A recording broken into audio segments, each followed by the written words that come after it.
Дүние уақытша, қонақ жай, ол мәңгілік жай емес. Алла тағала Адам алейхиссаламды пейіштен бұл жерге жазасын тарту үшін түсірген.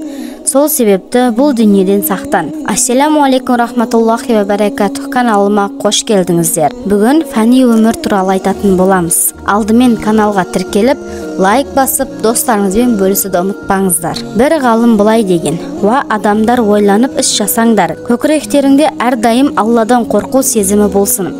Дүниені тіреп тұрғандай құрғақ қиялдарға беріліп, өлімді ұмытып қалмаңдар. Дүниеге еш сенбеңдер, өйткені ол өтірікші. Көздеріңді бояп, бастарыңды айналдырады және ұнамды көрініп өзіне тартады. Ол қияли келін сияқты көрінеді. Көз қарастар оған қадалып, жүректер оған тартылып, нәпсі оған ғашық болады. Ал қаншама ғашықтарыңның қанына кінәлі болып, оны сүйген қаншама пенделерді ет бетінен құлатқан. Оған шындықты көзмен қараңдар. Ол сансыз пәлелердің мекені және оны жаратқан өзі жек көрген. Оның жаңасы ескіреді, мүлкі қолдан кетеді. Қадірлісінің бағасы түседі, көбі азаяды. Сүйіспеншілігі өледі, жақсылығы жоқ болады. Ойланыңдар, Алла одан жақсысын берсін. Бір күні сендер жөнінде пәленше қайғыға батты. Не, қатты ауырып жатыр, ауруының дауасы бар мекен? Не, оны дәрігерге көрсетейік пе деп айтылатын ұйқыларыңнан ояныңдар. Содан соң сен үшін дәрігер шақырылады, бірақ айғуыңнан үміт жоқ болады. Сонда пәленше өсиетін айтып, мал мүлкін мирасқа есептейді. Содан соң тілден қалып, жақындарымен сөйлесе алмай, көршілерін тани алмай қалады деп айтылады. Шекеңне мұздай тер шыпылдап, ыңсырып жақындап қалған соңың туралы ойлана бастайсың. Көзің ілінбей бір нүктеге қадалып, ойлағандарың жақындап қалғанын сезесің. Тілің былдырлап, туысқандарың мен жақындарың жылай бастасады. Бұл ұлың пәленше, бұлар туысқандарың түгеншелер деп жақындағы кісілер таныстырыла бастайды.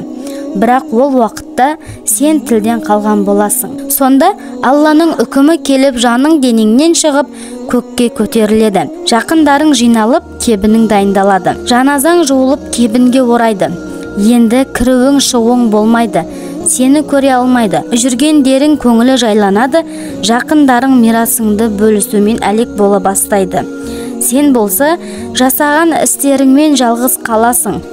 Демек, жек көруге ең лайықты нәрселердің басында дүние тұрады. Өйткені ол бергенін алады, тарту қылғанын қайта талап етеді. Біреуге жылмая қарағанымен басқа біреуге көз қысады. Біреу үшін жылап жатып, біраздан кейін оған күлгендермен қоса күледі.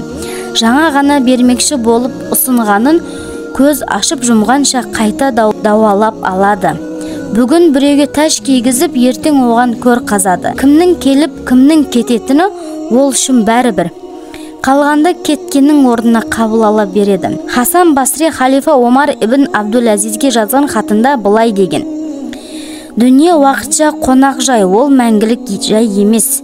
Алла тағала Адам алейхиссаламды пейіштен бұл жерге жазасын тарту үшін түсірген.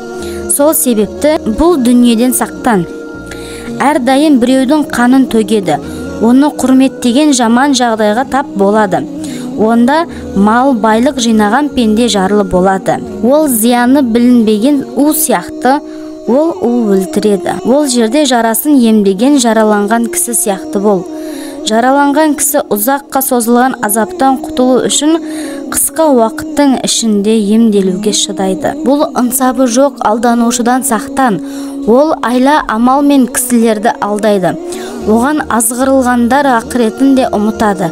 Бірақ бір күн қатты өкінеді. Оған арбалғандар ешқашан оған байланысқа мақсаттарына жете алмайды. Шаршап шалдығады және ақыры аяғында ол жерден азығы жоқ, арғы дүниеге алып қойған үйі жоқ, көшіп кете береді. Уа мүміндердің басшысы, оған сақтана көр. Одан мүмкін болғанша алыс бол, өйткені дүниеге берілгендер қуанышқа мүмкіншілік таба алмай, жамандыққа, қайғыға батады. Одан пайдалануды қалағандар зиянға ұшырайды. Оның молшылығының артында бәле бар. Оның қуанышы қайғымен аралас. Келешектің қандай болатыны білінбегендіктен алдамшы үміттер күтіп тұрады. Достар, осымен фәни өмір туралы бірінші бөлім аяқталды. Сіздерге пайдалы болды деген үміттемін. Тіркеліп лайк басып, тақырып бойынша өз ойларыңызды жазуды ұмытпаңыздар. Келесі кездескенше сау болыңыздар.